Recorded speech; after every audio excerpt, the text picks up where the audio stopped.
ములుగు జిల్లా కేంద్రంలోని గాంధీ చౌక్ వద్ద రెండో విడతలో సెలెక్ట్ అయిన లబ్ధిదారులందరూ నిరాహార దీక్షను చేపట్టారు. ఈ సందర్భంగా దళిత బంధు జిల్లా సాధన సమితి అధ్యక్షులు కోగిలా మహేష్ మాట్లాడుతూ జిల్లా వ్యాప్తంగా గ్రౌండింగ్ అయిన 1100 మంది లబ్ధిదారులను ఎంపిక చేసి 26,49,00,000 అమౌంట్ని గత బీఆర్ఎస్ ప్రభుత్వం కలెక్టర్ అకౌంట్లో జమ చేశారని అన్నారు. లబ్ధిదారుల అకౌంట్లో వేయకుండా అధికారులు నిర్లక్ష్యం వహిస్తున్నారని తెలిపారు. దీనివల్ల లబ్ధిదారులందరూ ఇబ్బంది పడుతున్నారని వాపోయారు. దళితులు అభివృద్ధి కోసం కేటాయించిన నిధులను వెంటనే జమ చేయాలని నూతనంగా ఏర్పడిన కాంగ్రెస్ ప్రభుత్వం ఇచ్చే 12 లక్షల రూపాయలను ఇవ్వడానికి సెలక్షన్ ప్రాసెస్ వెంటనే చేయాలన్నారు. తమకు న్యాయం జరిగే వరకు ధర్నా విరమించబోమని డిమాండ్ చేశారు. లబ్ధిదారుల అకౌంట్లో జమ చేయని ఎడల రాబోయే రోజుల్లో పెద్ద ఎత్తున నిరసనలు చేపడతామని తెలిపారు. ఈ రోజు రెండో విడతలో సెలెక్ట్ అయ్యి గ్రౌండింగ్ అయినటువంటి దళిత బంధు లబ్ధిదారులందరూ ములుగు జిల్లా కేంద్రంలోని గాంధీ పార్కు దగ్గర ఒకరోజు నిరసన దీక్ష కార్యక్రమానికి కూర్చోవడం జరిగింది. ఎందుకంటే గత ప్రభుత్వం ఏదైతే గౌరవ కలెక్టర్ గారి ద్వారా 1100 మంది లబ్ధిదారులను ఎంపిక చేసి 26,49,00,000 రూపాయలను కలెక్టర్ గారి అకౌంట్లో జమ చేయడం జరిగింది.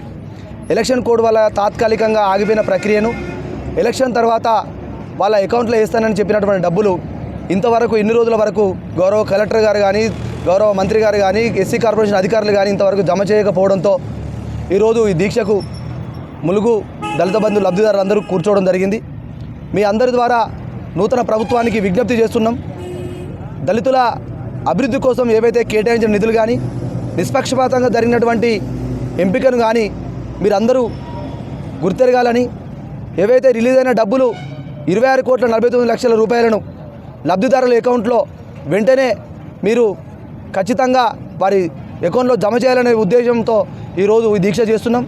కాబట్టి మీరు కూడా దళితుల అభివృద్ధికి పాటుపడాలని, దళితుల కోసం మీరు ఏదైతే కార్యక్రమాలు తీసుకున్నారో వాటిని ఇంప్లిమెంటేషన్ చేయాలని, రాబోయే రోజుల్లో ఇంకా మీరు నూతన ప్రభుత్వం ద్వారా ఇచ్చే 12 లక్షలు కూడా లబ్ధిదారుల అకౌంట్లో వారిని కూడా సెలెక్ట్ చేసి వేయాలని కోరుకుంటున్నాం.